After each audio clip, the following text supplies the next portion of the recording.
Explain करने की कोशिश की है कि किस तरह से इंसुलिन की कमी 3 चीज़ों को ख़राब कर रही है। अब वो कौन सी 3 चीज़ें हैं? नंबर 1 वो लिपिड के ब्रेकडाउन को प्रमोट कर रही है, नंबर 2 प्रोटीन का ब्रेकडाउन प्रमोट हो रहा है और नंबर 3 ग्लूकोज आपका यूज़ नहीं हो रहा। So high glucose led to polydipsia, polyuria, weight loss. Also, if in a more anionic gap, it can lead to DKA, and this can lead to the circulation failure and tissue perfusion as well. Now let's see quickly what's the difference between type 1 and type 2. So very easy. Type 1 autoimmune है जिसमें आपके जो beta cells हैं वो destroy हुए हुए हैं और इंसुलिन सिरे से है ही नहीं। और यहाँ पे इंसुलिन से या तो इंसुलिन की प्रोडक्शन कम है या बॉडी इंसुलिन से क्या हुई है, रेजिस्टेंट हुई हुई है। तो ये बहुत इजी है, इसमें कोई इतनी ज़्यादा समझने वाली बात नहीं है। सो प्राइमरी डिफेक्ट यहाँ पे auto immune mediated beta cell की डिस्ट्रक्शन है, यहाँ पे रेजिस्टेंस है। ये इंसुलिन ट्रीटमेंट ज़रूरी है क्योंकि देखो इंसुलिन है ही नहीं तो हमने बाहर से इंसुलिन देनी है। यहाँ पहले हम ड्रग्स देते हैं और ड्रग्स के बाद फिर हम इंसुलिन पे आते हैं। एज ये यंग पीपल में ज़्यादा कॉमन है, ये एल्डरली में ज़्यादा कॉमन है। इसकी ओबेसिटी के साथ कोई एसोसिएशन नहीं है because it is auto immune. This is definitely associated with obesity क्योंकि आप जितने ओबीज होते हो उतना ही आपका जो बॉडी है वो रेजिस्टेंस होना शुरू हो जाती है, एडिपोज टिश्यू रेजिस्टेंट हो जाते हैं GLUT2 से एंड लेटर ऑन इंसुलिन के इफ़ेक्ट से। ओके नेक्स्ट चीज़ जो फिर उन्होंने हमारे साथ डिस्कस की हुई है, जस्ट बिकॉज कि मैं साथ में चार्जर पुट कर रही हूँ। Okay sorry.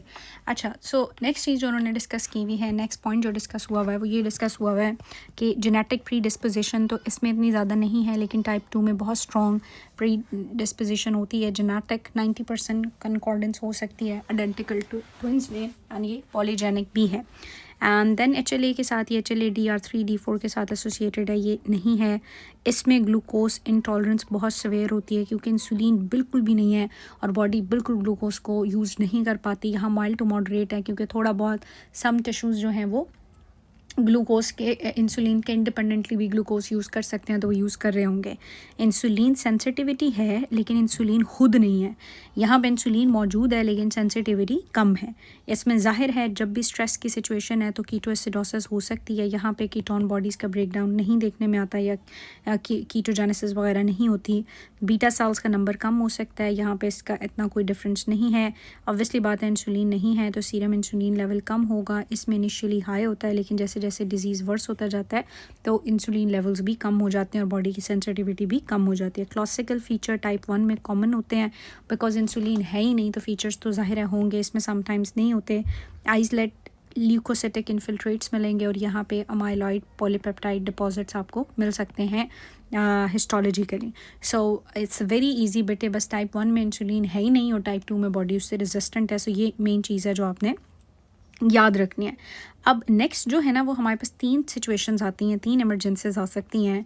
सो नंबर 1 जो डायबिटीज़ टाइप 1 है, टाइप 1 के अंदर हमने कहा कि पेशेंट DKA में जाता है, ठीक है।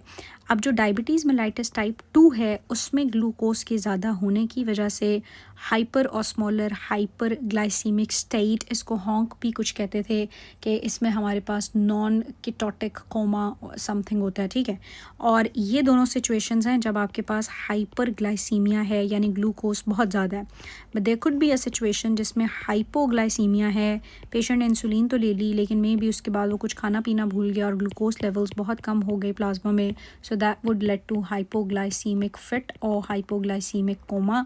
तो वो भी उन्होंने यहाँ पे तीनों चीज़ें डिस्कस की हुई हैं, hypoglycaemia, then ketoacidosis and hyper osmolar hyperglycaemic state. तो इनको हम देख लेते हैं।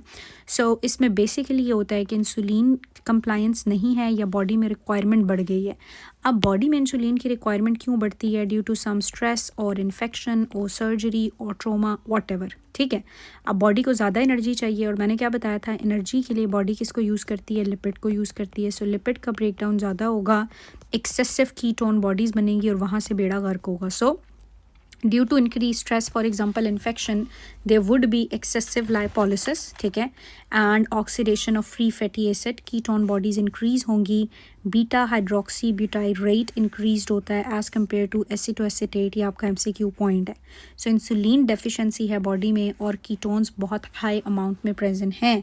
सिम्टम DKA के डेडली होते हैं। फॉर एग्जांपल पेशेंट डिलीरियम साइकोसिस में जा सकता है, कॉस्मल रेस्पिरेशन स्टार्ट हो जाती है which is a rapid deep breathing, क्योंकि मेटाबॉलिक एसिडोसिस हो रही है उसकी वजह से कंपनसेशन में ये चल रहा है। एब्डोमिनल पेन, नोजिया, वॉमिटिंग हो सकता है, डिहाइड्रेशन और very important this fruity odour होता है। सो बॉडी के अंदर क्या सिचुएशन है, बॉडी में चूँकि इंसुलिन कम है तो ग्लूकोज तो ज़्यादा ही होगा, सो हाइपरग्लाइसीमिया तो होगा। नंबर 2 लिपिड का ब्रेकडाउन है, कीटोन बॉडीज़ बन रही हैं, सो नंबर 2 क्या होगा, कीटोनीमिया होगा और यही कीटोन यूरिन में जा रहा होगा, सो कीटोन यूरिया भी होगा। और नंबर 3 हमारे पास क्या चल रहा होगा साथ ही साथ कि जब कीटोन बॉडीज़ एक्सेसिव हो जाएंगी, सो हाइड्रोजन कम और बाइकार्बोनेट ज़्यादा होगा, एनायनिक गैप क्रिएट होगा, that would lead to metabolic acidosis. So metabolic acidosis, ketonaemia, ketonuria and hyperglycaemia, ये सब DKA के अंदर आपको मिलेगा। So hyperglycaemia, high hydrogen, low bicarbonate, so anionic gap जो है वो इंक्रीज़ हुआ होगा, यूरिन एंड ब्लड में कीटोन ज़्यादा होंगे, ल्यूकोसाइटोसिस हो सकता है। And this is important as well क्योंकि पोटाशियम बाद में डिप्लीट हो जाता है। सो इनिशियली ये होगा कि आपके सेल्स से पोटाशियम निकल के बाहर सीरम में आएगा, लेकिन फिर वही सारा पोटाशियम यूरिन से बाहर जा रहा है, तो अल्टीमेटली बॉडी में पोटाशियम डिप्लीशन स्टार्ट हो जाती है। इसीलिए जब DKA के पेशेंट को हम ट्रीट करते हैं, इमीडिएटली हम पोटाशियम लेवल मेजर करते हैं और साथ में हम पोटाशियम क्लोराइड भी स्टार्ट करते हैं। सो इनिशियली नॉर्मल और may be increase serum potassium but depleted intracellular potassium due to transcellular shift from decrease insulin and acidosis. Osmotic diuresis जब होगी पोटाशियम लॉस होगा, सो टोटल बॉडी के अंदर पोटाशियम कम हो जाएगा। ठीक है, 3.5 से लेके 5.5 होता है ना, तो अगर इनमें 4 से भी कम हो तो हम इनको पोटाशियम शुरू करा देते हैं। Life threatening mucormycosis, oedema, arrhythmias हो सकते हैं जिनसे पेशेंट की डेथ हो सकती है और हमने IV fluid, insulin and potassium ही देना होगा। यहाँ पे मोस्टली नॉर्मल सेलाइन देने से बात ठीक हो जाती है, लेकिन यहाँ पे आपने इंसुलिन देना होता है 0.5 mg पर यूनिट के हिसाब से। ठीक है, 0.5 यूनिट पर kg के हिसाब से, 0.5 यूनिट पर kg। ना दिस इज़ हाइपर और स्मॉलर हाइपरग्लाइसीमिक स्टेट जिसमें सिर्फ हाइपरग्लाइसीमिया होता है, एक्सेसिव डायूरेसिस है, डिहाइड्रेशन है, सब कुछ वही है, लेकिन इसमें हमारे पास कीटोन्स नहीं होती और इंसुलिन होता है लेकिन बॉडी रिस्पॉन्ड नहीं कर रही और एक्सेसिव ग्लूकोज है।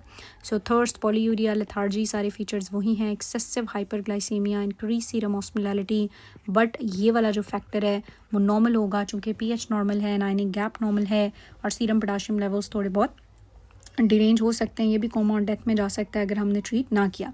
सो मेन ट्रीटमेंट इनका यही है। अब यहाँ पे इन्होंने ज़्यादा ट्रीटमेंट पे फोकस नहीं किया हुआ, लेकिन आई वुड से कि इसका ट्रीटमेंट हाई यील्ड है और उसको आपने थोड़ा अच्छे से पढ़ना है, अगर आप मेडिसिन से पढ़ना चाहो या कहीं से भी पढ़ना चाहो। Now hypoglycemia in diabetes mellitus, so इसी तरह जो पेशेंट इंसुलिन या सेक्रेटोगोग्यूज ले रहे हैं, फॉर एग्जांपल आपने इंसुलिन या इंसुलिन सेक्रेटिंग ड्रग ले ली जिन्होंने आपके प्लाज्मा में इंसुलिन को ज़्यादा कर दिया। अब इस इंसुलिन का काम है ग्लूकोज को यूज़ करना, लेकिन आप खाना नहीं खा रहे, आप भूल गए, ग्लूकोज बेस लाइन वैसे ही कम था और इसने आके इसको भी यूज़ कर दिया, तो ऑब्वियसली बॉडी में क्या क्रिएट हो जाएगा, हाइपोग्लाइसीमिया, जिससे इंसान को शेकिनेस होती है ऐसे और वो। अब ये बेटे पैथोलॉजी है, दिस इज़ नॉट मेडिसिन, इसलिए जो ट्रीटमेंट्स हैं वो इतने ज़्यादा डिटेल नहीं है। ज़रा सा आपका माइंड सेट बनवा रहे हैं वो, लेकिन डिटेल नहीं है। डिटेल ट्रीटमेंट जो पढ़ना है वो साथ में लिंक्ड फार्मा में भी देखेंगे, बट जब हम CK2 करेंगे तो उसमें मेडिसिन में आपका डिटेल ट्रीटमेंट है। यहाँ पे कोई भी क्वेश्चन आएगा तो वो पैथोलॉजी रिलेटेड आएगा। Okay, So it occur in patient with insulin and insulin secretagogues like sulfonylurea या मीग्लिटनाइड ले रहे हैं, the setting of high dose treatment inadequate, आपने ट्रीटमेंट की, हाई डोज ले ली, साथ में आपने फूड इनटेक नहीं किया और एक्सरसाइज कर ली। सो न्यूरोजेनिक सिम्टम्स ये आएंगे कि उसको पसीने आएंगे, हार्ट रेट ज़्यादा होगा, tremor, anxiety, hunger and allow perception of decrease glucose. Hypoglycaemia की अवेयरनेस उसको हो रही होती है। न्यूरोग्लाइकोपिनिक सिम्टम्स ये होते हैं कि उसका मेंटल स्टेटस ऑल्टर होगा, सीजर्स हो सकते हैं और इवन के तो हाइपरग्लाइसीमिया से बड़ी कम डेथ्स होती हैं, बट हाइपोग्लाइसीमिया से इंस्टेंटली डेथ हो सकती है। May occur in the absence of proceeding neuro, हो सकता है ये सिम्टम्स ना हो, डायरेक्टली यही सिम्टम्स और पेशेंट की डेथ हो जाए। ट्रीटमेंट यही है कि आप बाहर से फ़ौरन कुछ मीठा देते हैं, ग्लूकोज टैबलेट दे दें, जूस दे दें, IM ग्लूकागॉन दे दें या IV डेक्सट्रोज देंगे, कुछ भी करेंगे तो पेशेंट जो है वो बेटर हो जाएगा। So this is all about your diabetes. Next video के अंदर हम कुशिंग सिंड्रोम पढ़ेंगे। कुशिंग के अंदर जो आपके कॉर्टिकोस्टीरॉइड्स हैं या कॉर्टिसोल है वो एक्सेसिव बना हुआ होता है, और एड्रीनल इनसफिशेंसीज पढ़ेंगे कि जब आपके एड्रीनल हार्मोन कम हैं तो फिर क्या होगा। आई थिंक ये लास्ट टॉपिक है। इसके बाद कुछ एंडोक्राइन ट्यूमर्स के बारे में बात किया हुआ है, लेकिन वो भी कुछ इतना ज़्यादा ख़ास इंपॉर्टेंट नहीं है। सो अभी तक की पैथोलॉजी में कोई चीज़ समझ नहीं आई, कोई चीज़ आप पूछना चाहते हैं, समझना चाहते हैं, please feel free to comment below or text me on Instagram or everywhere if you want to. Thank you.